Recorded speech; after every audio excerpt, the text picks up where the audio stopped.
Erga suas mãos para cima assim. Repita comigo assim: Senhor, eu quero mais de Ti. Fala comigo. Essa noite, usa a boca do profeta para que o Senhor possa me tocar. Em nome de Jesus.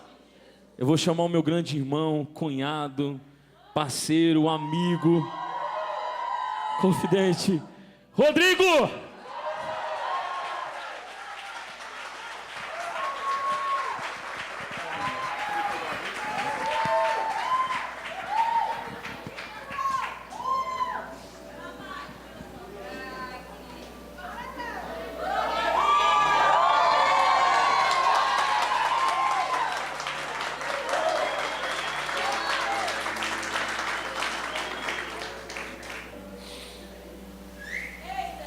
Shalom, igreja, paz, boa noite. Eu estava aqui agora no altar, na hora do louvor, do último louvor, e eu estava falando: Senhor, eu não sou digno, Senhor. Eu não sou digno de pregar. O que eu vou passar para a igreja? Eu não tenho nada. O Espírito Santo falou: é por isso que eu te chamei. Porque não é o que tem em você, eu que vou te usar. Você somente é um instrumento. E eu falei: então tá bom, Deus, se é isso que você quer de mim. Ai, aleluias.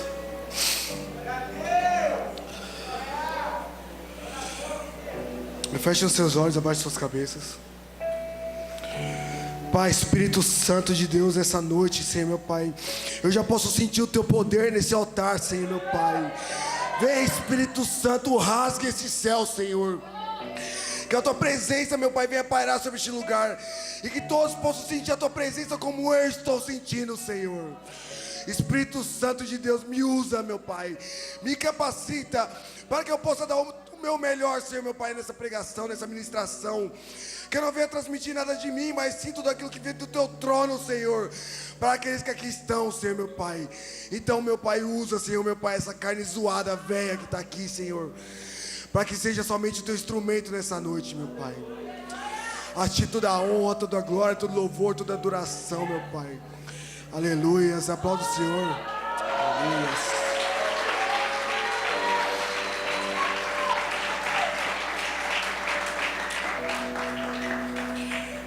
Eu lembro quando o pastor falou para mim que eu ia pregar na quarta-feira, hoje, né, na verdade.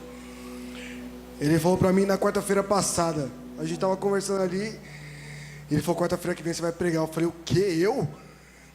Meu coração já começou a disparar. Eu falei: meu Deus, o que eu vou inventar? Alguma desculpa, eu vou falar que eu tô com diarreia, não sei.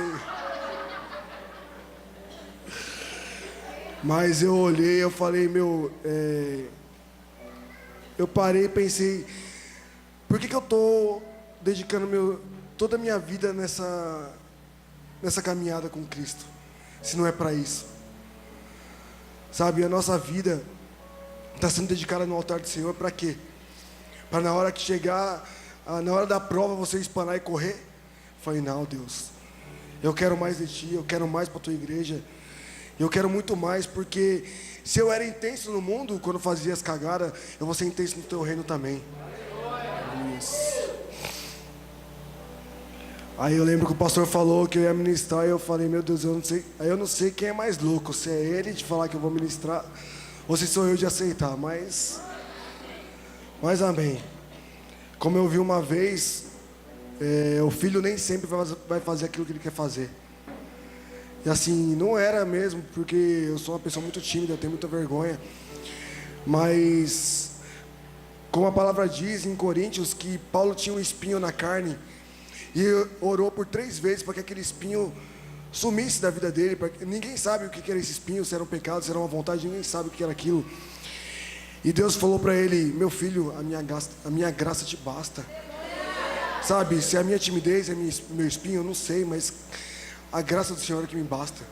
Ele vai me usar do jeito que eu sou, e Ele vai te usar do jeito que você é também, amém? Quem é que se lembra de algumas ministrações passadas que o pastor ministrou sobre a noiva de Cristo, a igreja relevante? Sabe, muitas vezes a palavra é lançada do altar, mas a gente deixa cair no esquecimento. E eu entendi que quando nós deixamos cair no esquecimento, é porque não demos o devido valor que ela necessitava. Aí às vezes você fala, por que que muitas vezes você está na casa do Senhor e você não frutifica, você não persevera, você não cresce e você fala, meu, no mundo estava melhor, vou voltar para no mundo. Só que se você parar para pensar, as pessoas que estão ao seu redor estão crescendo, estão frutificando, por que você não frutifica? Porque você não está pondo em prática. Eu falei, Deus, é isso mesmo que o Senhor quer falar de novo para a tua igreja? Eu fiz o esboço sendo ministrado pelo Espírito Santo, ele ministrando, e eu ainda cogitei, falei, será que é isso mesmo? E eu lembrei de uma palavra que o meu pastor falou no discipulado há muitos anos atrás.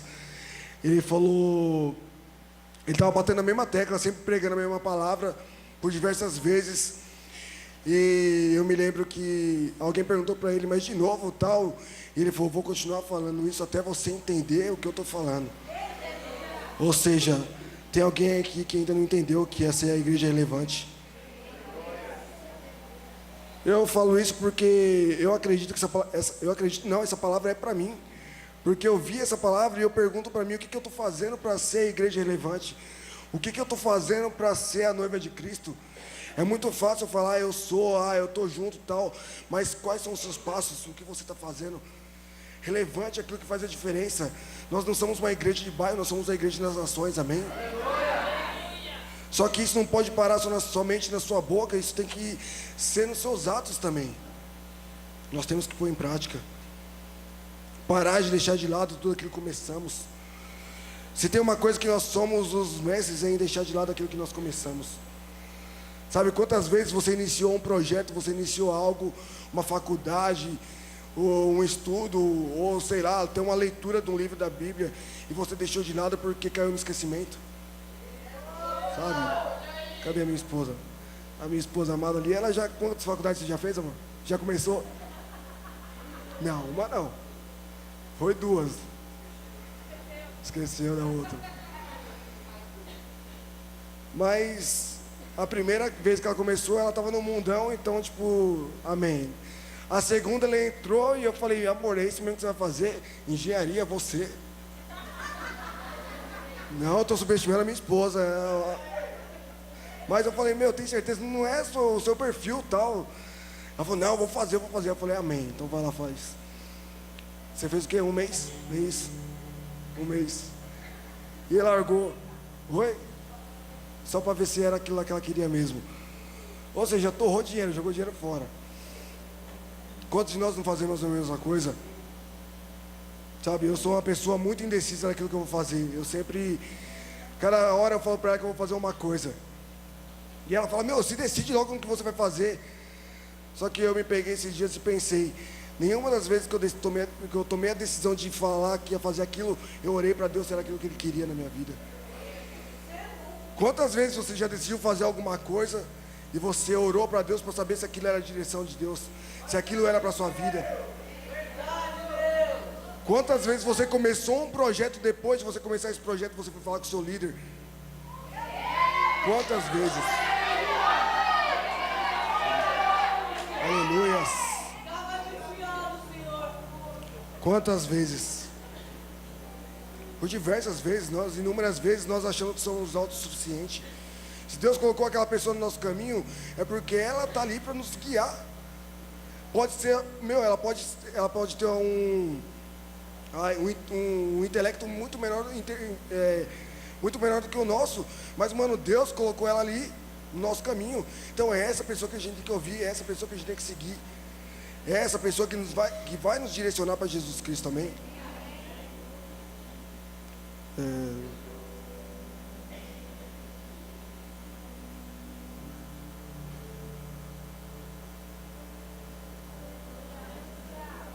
Rodrigo, põe aí Salmo de número 1.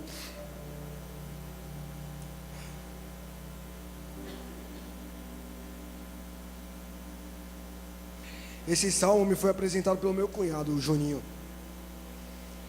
Há muitos anos atrás, a gente tinha algo que a gente fazia, que até hoje eu sinto falta disso. Na época que a gente estava desempregado, que a gente não estava fazendo nada da vida. Todo dia eu ia na casa dele, à tarde, e a gente tinha uma lista que a gente orava E a gente ficava ali por horas orando, ouvindo louvor e orando, e aí ele tocava o shofar, que ele estava treinando na época. E ele me apresentou esse salmo nessa época. Amém? Esse salmo diz assim: como é feliz aquele que não anda segundo o conselho dos ímpios, nem imita a conduta dos pecadores, nem se assenta na roda dos zombadores. Próximo. Ao contrário, sua satisfação é prazer, está na lei do Senhor, na sua lei medita dia e noite. Onde está o seu prazer, meu irmão? Será que o seu prazer está no reino de Deus ou está no mundão aí fora? Onde está o seu prazer? Está no trabalho? Onde está a sua satisfação? Sua satisfação é agradar ao seu cônjuge ou a Deus? Sua satisfação é agradar ao seu patrão ou Deus? Meu irmão, a Bíblia fala que não tem como ser amigo do mundo. Aquele que é amigo do mundo é inimigo de Deus. Não tem como ser amigo do mundo e amigo de Deus ao mesmo tempo. Ou é uma coisa ou é outra. O tema da palavra de hoje é, põe aí no telão: a dedicação supera a falta de talento. Amém? Isso aí foi revelamento do Espírito Santo, hein? A dedicação supera a falta de talento. Eu tinha feito o tema dessa palavra, mas eu olhei e falei, está muito vago, está faltando alguma coisa, eu acho que não é isso, tal. E o Espírito Santo usou um servo de Deus, um abençoado aí, e falou, não, é isso aqui. Eu falei, isso é louco, é isso aqui mesmo. A dedicação supera a falta de talento. Meu irmão, a Bíblia fala que Deus não escolheu os capacitados. Ele capacita os escolhidos, é isso mesmo. Deus, Ele quer nos capacitar, assim como Ele está me capacitando. Porque eu falo, se fosse por mim, eu não estaria aqui hoje. Nem sei se eu estaria vivo. Mas Deus tem muito mais para nossas vidas do que o mundo tem para nos oferecer. Sabe, é um prazer imenso estar na casa de Deus ministrando a palavra. É um prazer imenso ser usado pelo Espírito Santo. E maior prazer ainda é ver a minha mãe sentada ali. Glória a Deus.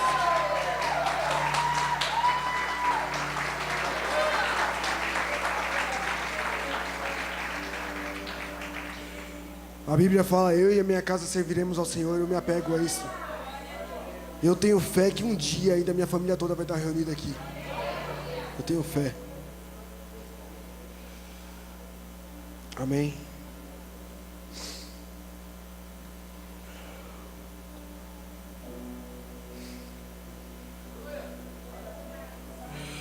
Quando eu me dedico naquilo que eu amo, eu frutifico. Quanto tempo você tem dedicado a sua vida no reino de Deus?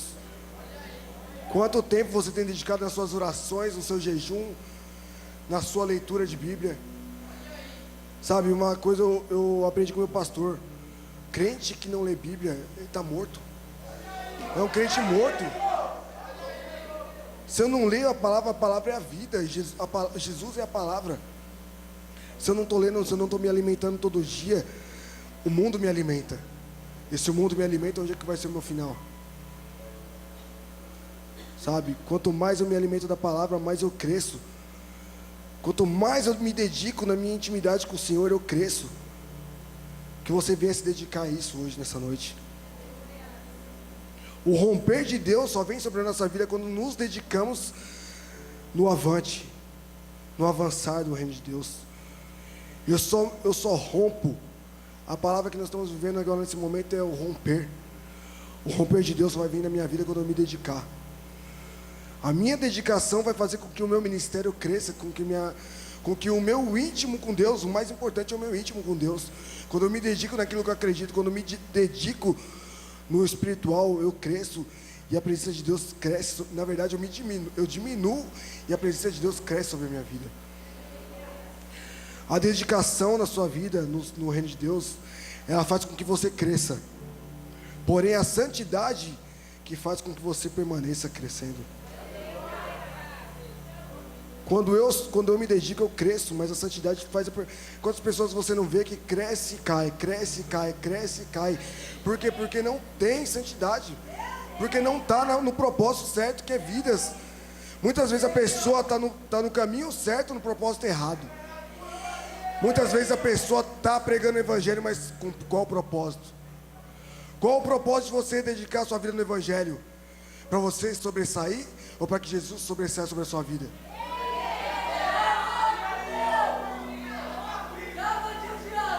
Para que muitos possam viver, vale a pena morrer. Essa é a palavra que fica hoje. Quando eu morro para mim mesmo, para minhas vontades, as pessoas que estão ao redor vão ter vida. O que você prefere, viver para você e ver as pessoas ao seu redor morrendo, ou morrer para você mesmo e Cristo viver sobre a sua vida e as pessoas ter vida ao seu redor? A minha morte faz com que eu me dedique no reino de Deus. Quantos estão vivos aqui essa noite ainda? Quantos estão vivos aqui ainda essa noite?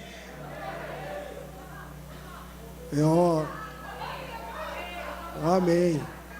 Nós temos que estar mortos por nós mesmos.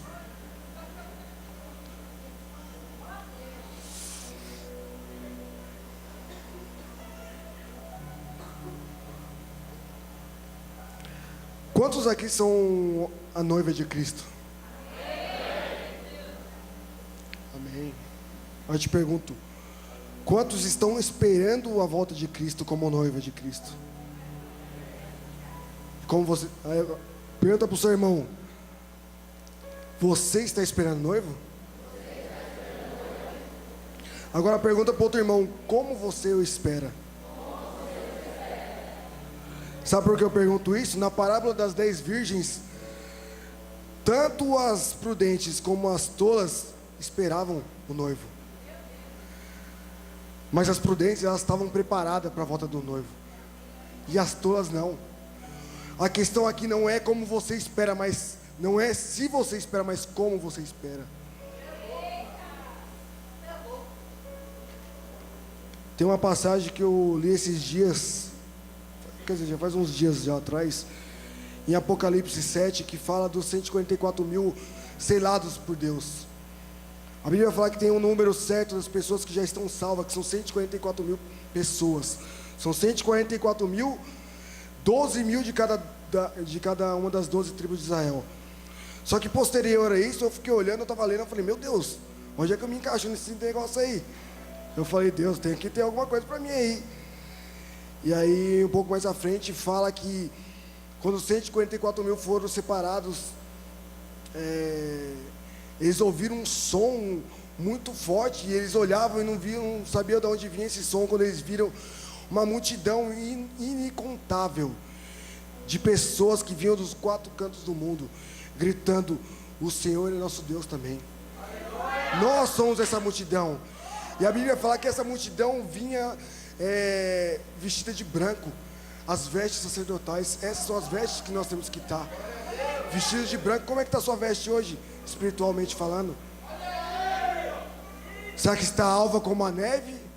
Ou será que está totalmente manchada? Tem um testemunho de uma senhorinha, eu ouvi há muito tempo atrás, que ela falou que Deus tinha arrebatado ela e levado ela a ver coisas. E ela estava numa igreja tal, e ele olhava para a igreja e ela via as pessoas adorando, mas as pessoas tudo com as roupas manchadas de sangue. E Deus falava para ela que aquilo ali eram os pecados das pessoas. Ou seja, não é porque você está dentro da igreja que você está salvo. O que vai salvar você é a sua conduta perante o reino de Deus. O verdadeiro crente não é aquele que está dentro da igreja se mostrando para as outras pessoas, mas é aquele que, quando está sozinho, permanece firme na rocha.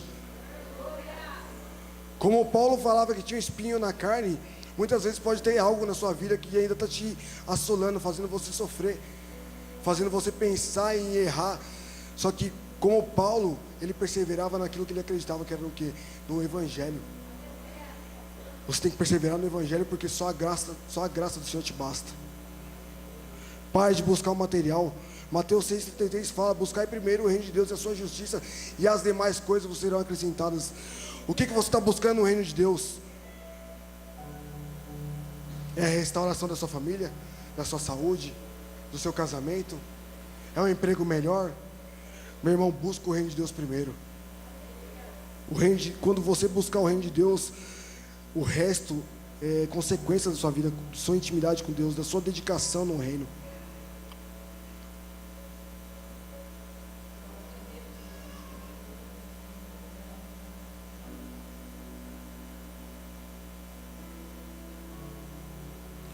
Como eu falei, o romper de Deus só vem sobre nossas vidas depois que nós rompermos com muitas coisas que tem na nossa vida.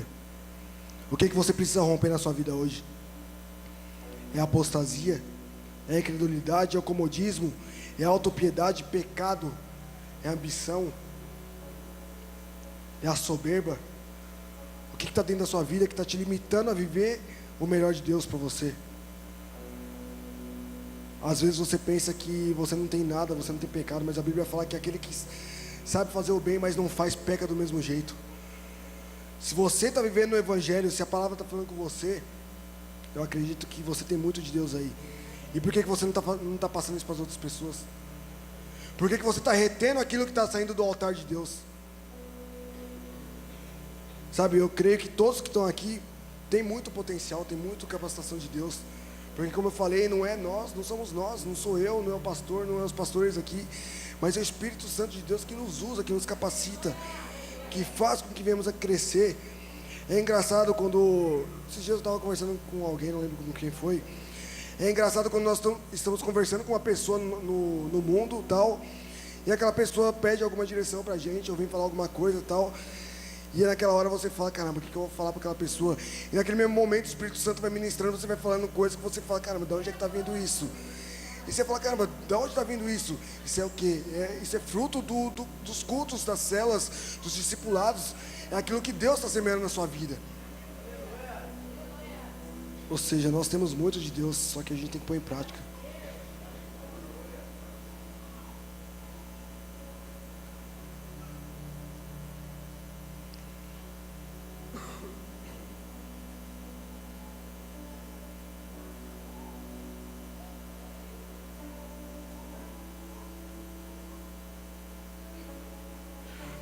Hoje, se você permitir, Deus vai agir na sua vida e vai romper com aquilo que está na sua vida te limitando. Mas se você quiser, se você deixar e se você tiver fé, por muitas vezes Jesus curou pessoas e Jesus falava, filho, a tua fé te salvou, a tua fé te curou, a tua fé te libertou. Muitas vezes é a nossa fé que vai nos libertar. Se você tiver fé, sabe, muitas vezes não é a palavra que está sendo lançada no altar, mas sim a tua fé que vai te libertar, a tua fé que vai te curar. Se eu não tenho fé naquilo que está saindo do altar, eu não recebo. Se eu não tenho fé na palavra que está vindo do sacerdote, eu não vou viver aquilo. Por isso que muitas vezes muitas pessoas rompem, muitas pessoas crescem e você permanece na mesma. Por quê? Porque você não tem fé. Você olha, você fala, sabe, eu não sei quem você esperava aqui hoje, não sei mesmo. Amém. Glória a Deus. Se for para Jesus, pode ser melhor. Aleluias.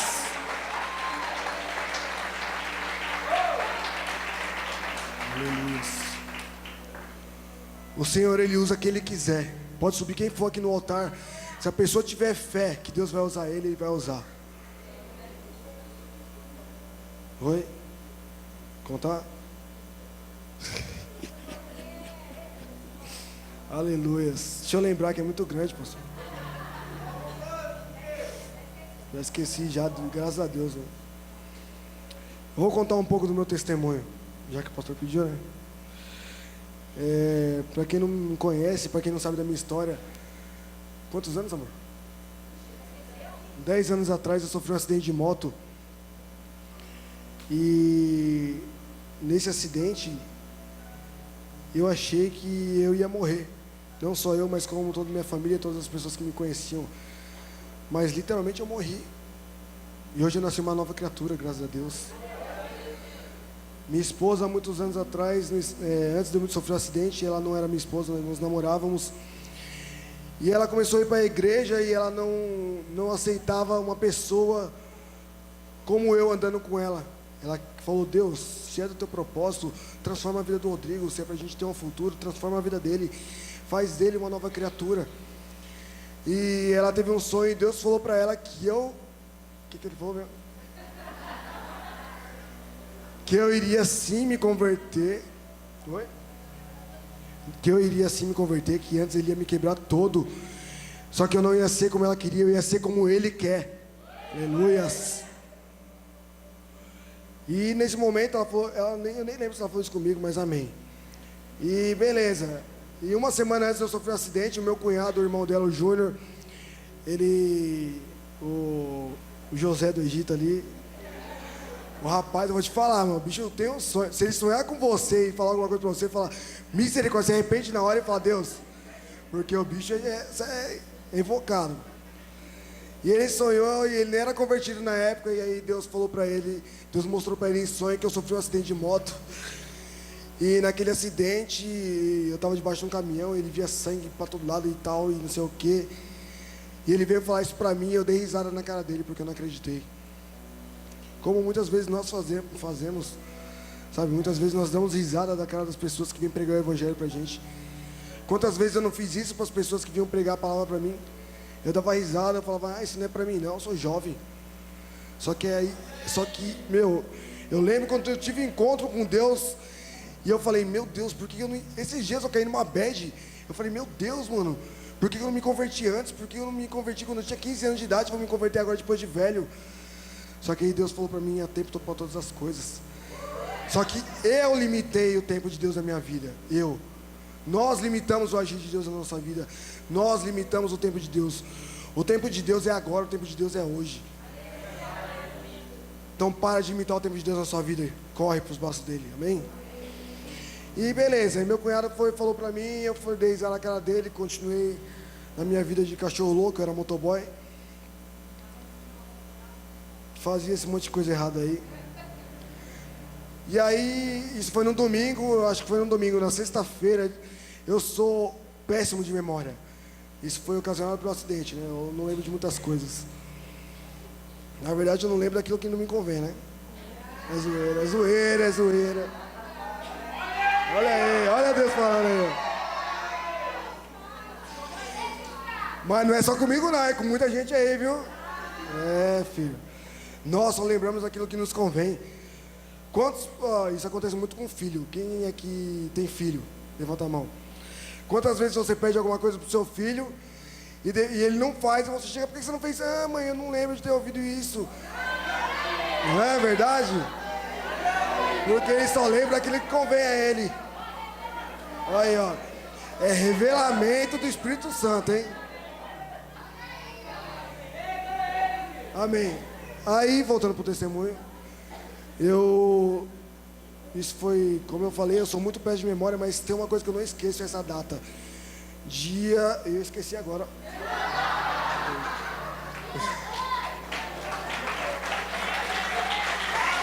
Deu branco.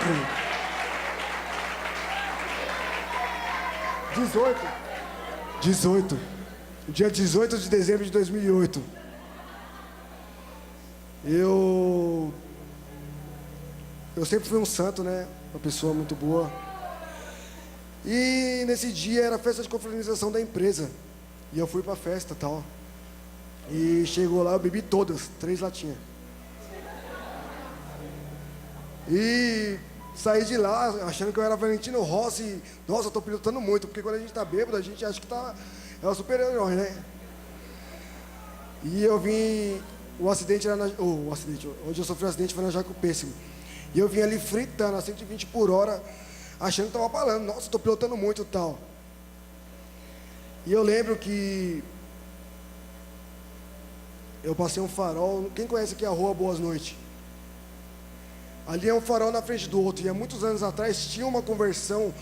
Você de vir de Itaquera para São Miguel tinha uma conversão à esquerda, que hoje em dia não tem mais, justamente por causa desse monte de acidente que acontecia. E eu estava vindo ali, é um farol na frente do outro. O farol amarelou, eu passei nele e o outro estava vermelho já. Eu falei, vai dar tempo. E eu só lembro de ter acordado quase um mês depois no hospital.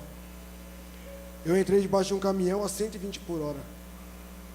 Um caminhão que ele foi fazer uma conversão à esquerda, e por ele ser muito grande, ele pegou a faixa do meio e ia entrar para fazer a conversão. E eu não percebi, eu achei que ele ia mudar de faixa, bati nele.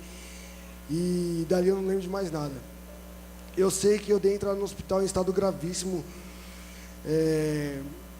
com várias múltiplas fraturas. Fraturei meu fêmur em 2 lugares, tive uma dilaceração total da minha uretra, tive fratura de bacia, fraturei os ossos do meu pé, fraturei ossos da mão, tive traumatismo craniano, teve tudo. Ou seja, por eu estar alcoolizado, eu não pude entrar no centro cirúrgico. Eu tive que esperar o álcool passar para eu poder entrar, porque senão a anestesia não pegava em mim. E por muito tempo, eu não lembro, mas minha mãe falou que eu ficava ali gritando no corredor do hospital, gritando, e eu não lembro de nada, graças a Deus. Mas eu ficava ali gritando de dor, porque na verdade, tudo que aconteceu na minha vida, eu só estava plantando aquilo que eu estava colhendo. Eu te pergunto, o que você está plantando hoje? Sabe, toma cuidado, porque Deus, Ele é bom para nos deixar plantar, mas Ele é justo para deixar nos colher aquilo que estamos plantando. E beleza, eu fiquei ali zoado, meus rins paralisaram, eu fiquei... quem conhece aqui o Pastor Celso? O Pastor Celso é forte, né? Forte, né? É forte. Eu fiquei maior do que ele, em coma ali, grande, inchado, porque os meus rins não funcionavam mais. Eu tive uma lesão no pulmão, Mano, eu morri praticamente. E as pessoas iam lá e minha família toda desesperada ia lá me visitar, minha mãe ia me visitar direto. E um dia ela chegou na médica e perguntando da minha situação para a médica olhou para a cara dela e falou: você tem outros filhos? Ela falou: tenho. Ela falou: então cuida dos outros, porque esse aqui já era. Isso aqui não tem mais chance, isso aqui não tem mais o que fazer. Médicos falavam: se eu ficasse vivo, eu nunca mais ia andar. Ou se eu voltasse a andar, eu ia ficar louco. Não estou 100%, né? Mas estou. Olha aí, né? Acerta com ela, né? E falavam isso, e davam só relatórios tipo negativo, ninguém dava um relatório melhor. Ninguém falava: não, ele vai sair dessa, não, ele vai melhorar. Mas graças a Deus, quem dá a última palavra não é o médico, é o Senhor dos Senhores. É o médico dos médicos, é o Senhor. Posso ouvir um amém por isso? Amém. Quem dá a última palavra é Deus, meu irmão, na sua vida. Você pode estar passando a situação que for. Quem dá a última palavra é Deus. E a última palavra foi dele. Eu lembro muito bem de uma fase que eu tive. Eu tive uma experiência muito forte com Deus quando eu estava em coma, que muitas pessoas não sabem, mas sabe aquele negócio de você ver a luz no fim do túnel e tal? Eu achava que isso era mentira. Eu falava: isso é zoeira e tal, mas eu tive essa experiência. E eu lembro quando eu estava em coma, eu me via num lugar muito escuro, era uma escuridão imensa. Sabe quando você está numa caverna, quando você... como que é o nome? Cara que trabalha no garimpo lá, nesses negócios aí, eles usam aquele chapeuzinho com a lanterna, que é uma escuridão imensa tal, e só tem aquela luzinha na frente dele. Era assim que eu me via, uma escuridão total e só uma luzinha na minha frente onde eu andava. E naquele lugar eu via mãos me agarrando, me puxando, e aquelas mãos, eu não ouvia, as pessoas não falavam nada, elas só agonizavam de dor, elas só gemiam. E eu olhei, eu comecei a me desesperar. Aí nessa hora, como sempre, quando passa pela dificuldade, nós somos de Deus, né? Falei: não, eu não sou daqui, eu sou de Deus, me tira dessa situação. Falei: Jesus, por que eu estou passando por isso, tal? Falei: Deus, me tira dessa situação. E eu comecei a andar naquela escuridão, e aí eu vi a luz no fim do túnel. Aí eu lembrei, eu falei: rapaz, todo mundo fala que tem que vagar para a luz, então eu vou andar para a luz, então eu vou lá ver o que está nessa bagaça, né? Na escuridão que eu não vou ficar. E comecei a andar tal, e no final daquela luz eu saí, num lugar, pensa num lugar top, mano. Era como se eu estivesse dentro de uma gruta. Quem assistiu aqui Milagre no Paraíso?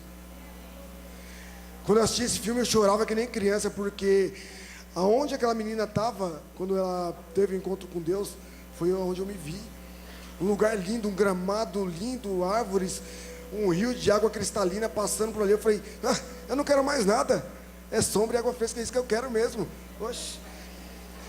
E eu ouvi uma voz, eu não vi a pessoa, mas eu ouvi uma voz que falava para mim: filho, você não vai ficar aqui, você vai voltar. Eu falo, que voltar? Eu quero, não quero voltar não. Ele falava, não, você vai voltar, mas não é para ser a mesma pessoa, você vai ser uma pessoa diferente. E eu falava, não quero voltar não, tal. E ele falou, você vai voltar. Resumindo, depois que eu ouvi aquela voz falando aquilo comigo, eu saí do coma. E só que eu saí zoado, grog, falando só asneira, falando besteira. E até minha esposa ficou com medo, achou que eu ia ficar assim pro resto da vida, né? Não.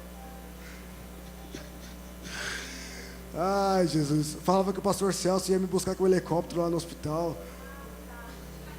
Falei, sério mesmo. E posterior a isso, eu comecei a me recuperar. Eu fiquei 1 ano em cima de uma cama, sem falar. Eu voltei a ser uma criança. Eu usava fralda, me alimentava por sonda, urinava por sonda. Tive várias escaras pelo corpo todo, pelo tempo que eu fiquei em cima de uma cama. E por diversas vezes ali eu caí na depressão, porque eu me via numa situação onde aí entra aquela palavra que o pastor Wagner estava pregando essa semana, o que você vê. Eu me limitava a ver aquilo que eu estava vendo ali naquele momento, em cima de uma cama, no leito de morte. Eu falava, Deus me mata, me tira dessa situação, porque eu não via o hoje, onde eu estaria hoje. Eu me limitava a ver aquilo. Por isso nós não podemos nos limitar a ver aquilo que nós estamos vivendo no momento, mas sim aquilo que nós vamos viver no futuro. Aquilo que nós vamos viver tendo uma vida com Cristo. Sabe, aquilo que eu te falo da semeadura. Semeie hoje para colher amanhã. E beleza. E eu pedia para Deus me levar, pedia para Deus me matar. Eu queria sair daquela situação. Falava, Deus me mata, por que você me tirou daquele lugar onde eu estava, lá daquele lugarzinho lá, daquele paraíso, me volta para lá, pelo amor de Deus.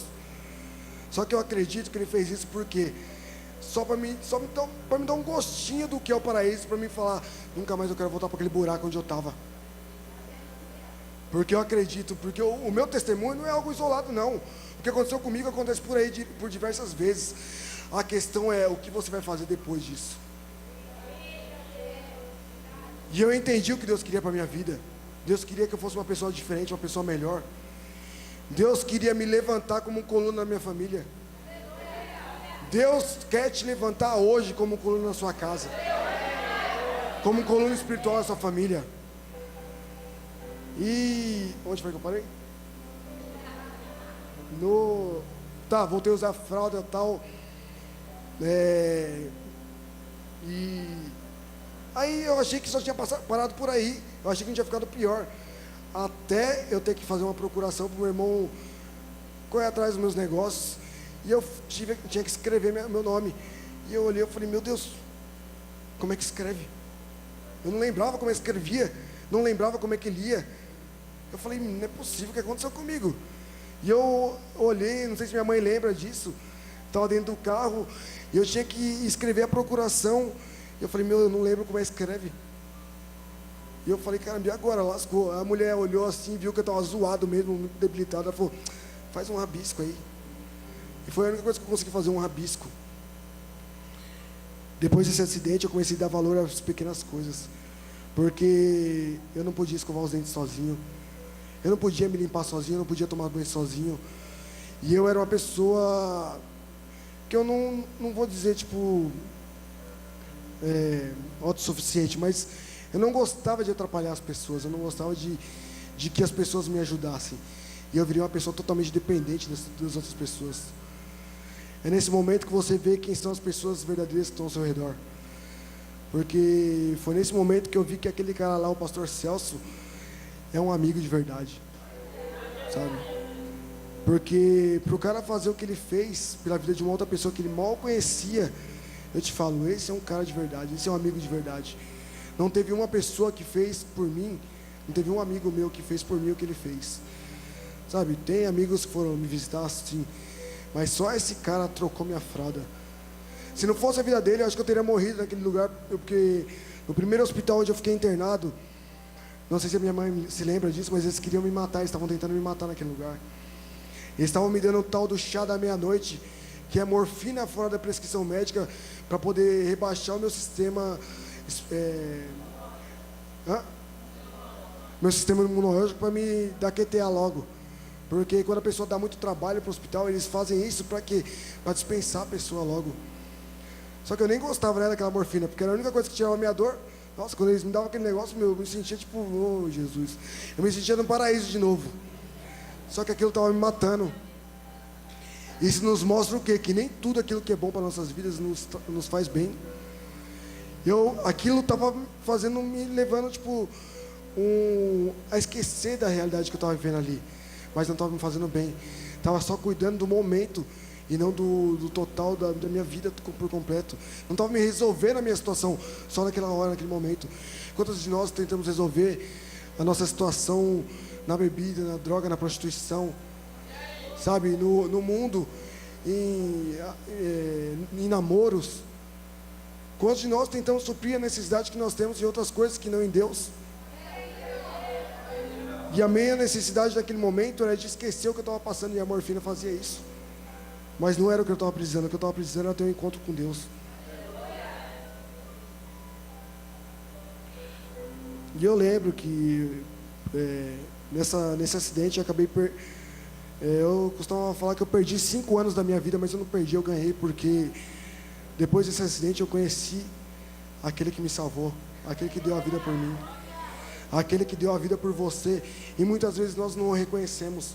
Muitas vezes nós clamamos a Deus por algo, nós chamamos a existência, nós oramos, jejuamos, buscamos, falamos, Deus me dá tal coisa, Deus me dá isso, e Deus não te dá, e você começa a murmurar, começa a reclamar. Mas Deus já fez tudo que Ele tinha que fazer pela nossa vida. Deus já se entregou na cruz. Meu irmão, se Ele der alguma coisa para a gente, amém. Se não der, continua sendo Deus da mesma forma.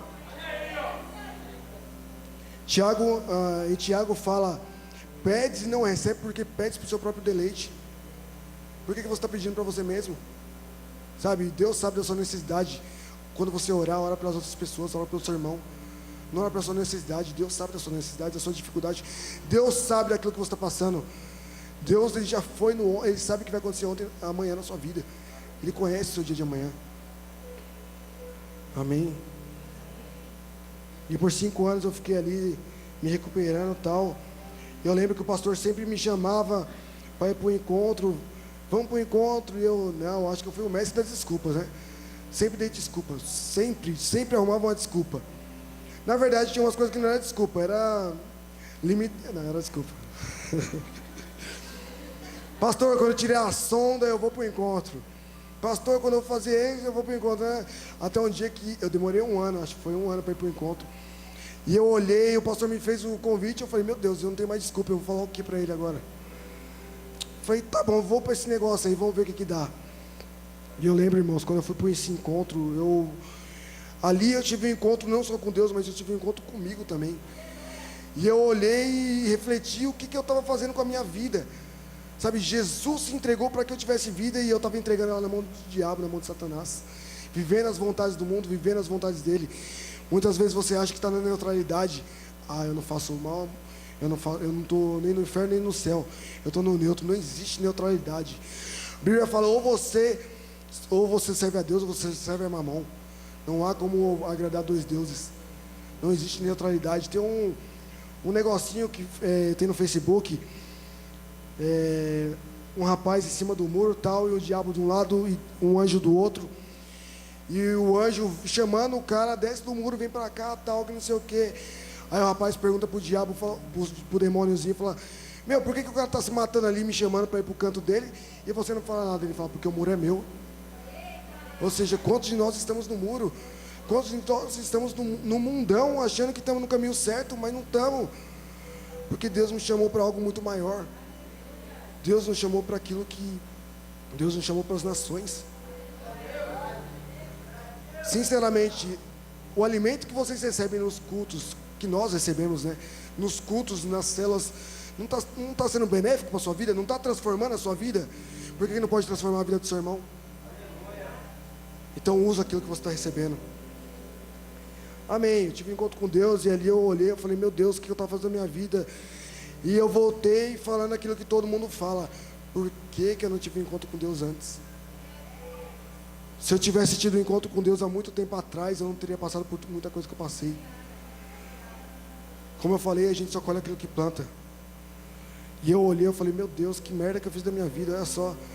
Mas eu acredito que se eu não tivesse passado por tudo que eu passei, se Deus não tivesse me levado para o leito de morte, me trazer de volta à vida, eu não estaria no reino de Deus hoje, não estaria, porque eu era uma pessoa muito difícil. E eu te falo, meu irmão, se você é um escolhido do Senhor, Deus está falando com você, e você está desviando do caminho dele, vai acontecer que nem Jonas. O que aconteceu com Jonas? Deus falou, vai para Nínive pregar. O que ele falou? Eu para Nínive?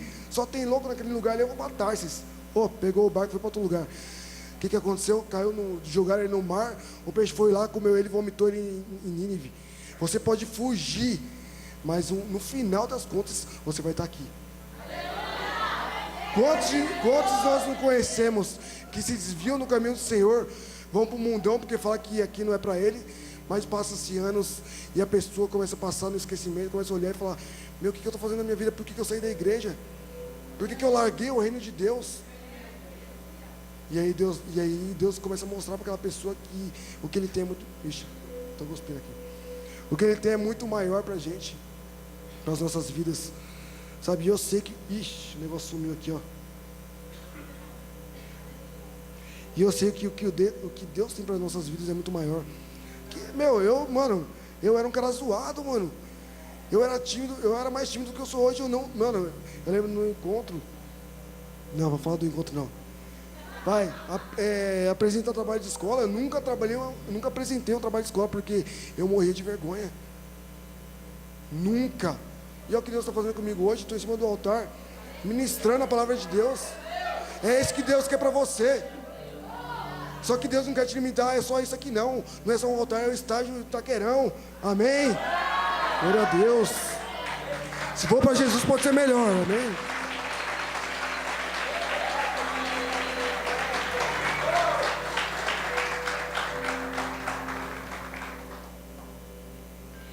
Ou seja, Deus permitiu eu colher aquilo que eu estava plantando por muitos anos. Mas graças a Deus eu entendi. Dou umas vaciladas de vez em quando, mas sou um cabeção, né, pastor? Mas Deus está lapidando. Amém? Vamos ver aqui um exemplo de igreja relevante. Você é igreja relevante? Amém? Quem aqui é igreja relevante?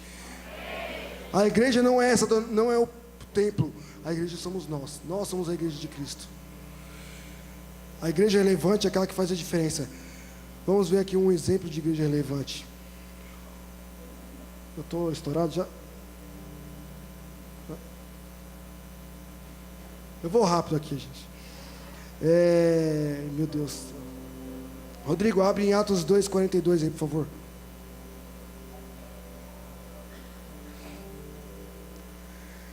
E eles se dedicavam. Isso aqui aconteceu depois que Jesus Cristo subiu aos céus, tal, e falou para os seus discípulos, falou, me esperem que eu vou mandar o Espírito Santo para que vocês possam pregar o Evangelho.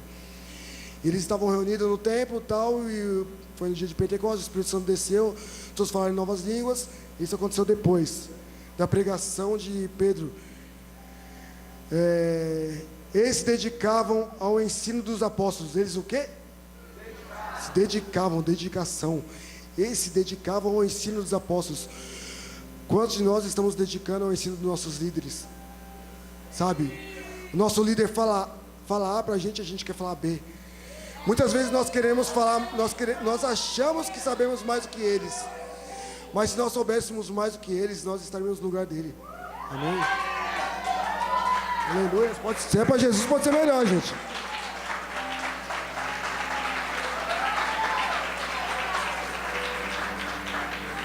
Eles se dedicavam ao ensino dos apóstolos e à comunhão, e ao partir do pão e às orações. Próximo. Todos estavam cheios de temor, cheios de temor. Temor, o que é temor? Temor não é medo, temor é respeito.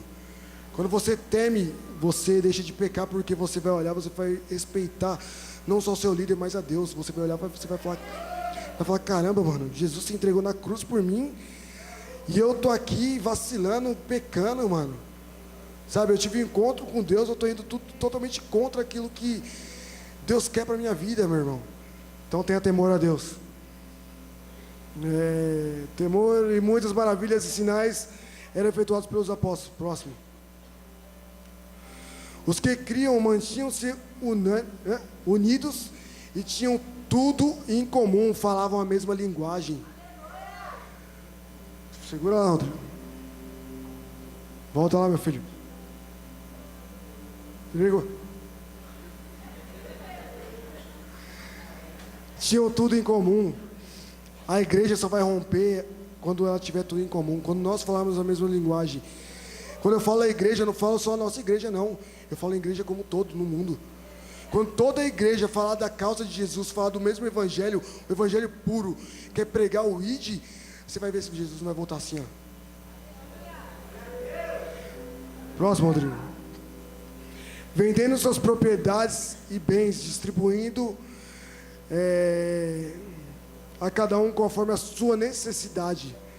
Próximo. Todos os dias continuavam reunidos no pátio do templo.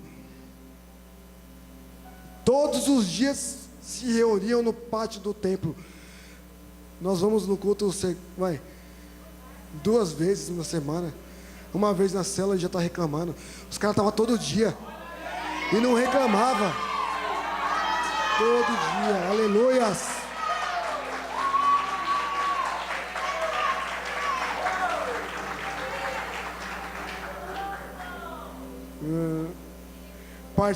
Partiam o pão em suas casas e juntos participavam das refeições.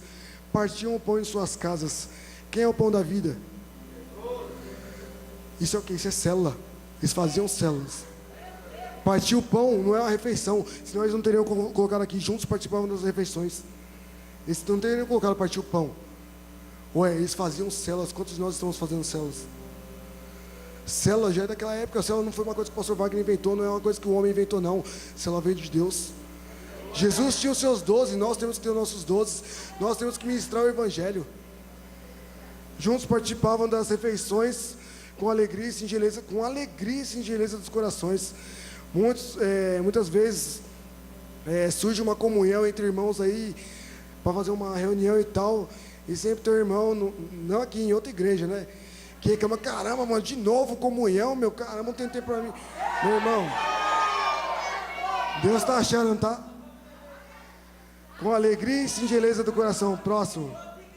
Em outra igreja. Louvando a Deus e tendo a simpatia de todos os povos. E o Senhor lhes acrescentavam diariamente os que iam sendo salvos. Quem que acrescentava aqui? É Deus que traz as pessoas, é Deus, não é eu, não é você. Não adianta, quantos de nós estamos batendo a mesma tecla, chegando, orando, tentando enfiar o evangelho na cabeça das pessoas. Meu, você tem que ir para a igreja, você tem que viver o que eu estou vivendo, mas não é a gente, é Deus, mano. A Bíblia fala que nossa luta não é contra carne nem sangue, mas contra principados e potestades que agem no reino celestial, meu irmão. Quando você entender que aquela pessoa que você tanto ama, que você tanto quer trazer para cá, só vai vir quando você ajoelhar no chão e orar pela vida dela e jejuar, vai ser muito mais fácil aquilo que você está tentando fazer. Eu lembro quando eu me converti, na verdade todo mundo acontece isso, ficou doido do evangelho, né? Quer enfiar o evangelho na cabeça das pessoas. Só que não é assim, mano. Não é assim. E demorou para me aprender isso, mas graças a Deus eu aprendi. E eu estou ensinando para vocês hoje, para vocês não errar como eu errei. Porque muitas vezes as pessoas começam a achar que nós somos pessoas chatas. E não é isso que o evangelho é.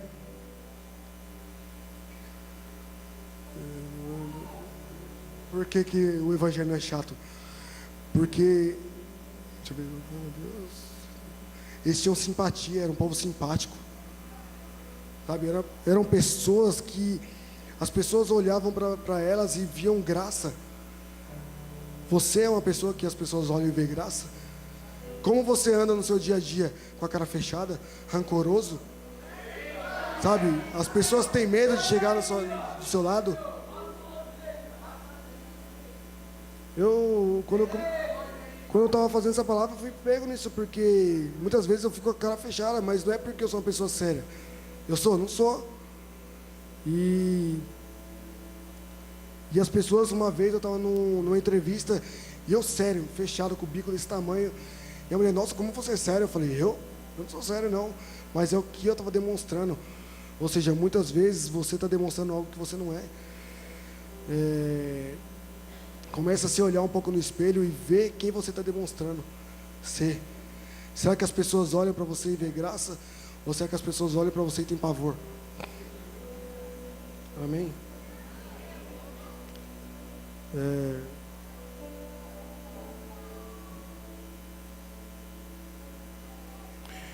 Depois de ter falado isso sobre a igreja relevante, eu vou perguntar de novo: quem aqui se vê como uma igreja relevante? Eu falo por mim mesmo. Eu acho que eu tenho muito ainda a mudar, tenho muito a melhorar. Eu acho que eu ainda não sou a igreja relevante. Eu tenho muito ainda para fazer no reino de Deus. Muitas vezes eu me limito. Muitas vezes eu busco limitações. Eu tinha pavor de pegar no microfone por causa da minha voz. Era algo que eu estava me limitando. Porque na verdade Deus não quer saber da sua voz. Deus não quer saber se você é feio, se você é bonito, se você é cheiroso, ou se você é fedido. Deus quer saber se você tem um coração disponível para o reino dele. Aleluias. Quem quer romper com as suas limitações essa noite? Fique de pé então.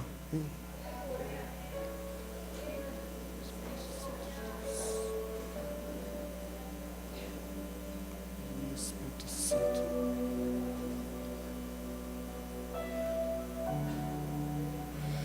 Nessa noite você vai sair daqui dessa porta como uma pessoa diferente. Não porque eu estou falando, mas porque você acredita nisso. Amém? Quem acredita nisso? Mas não é só sair, é continuar. Persistir. Se dedicar naquilo que você acredita.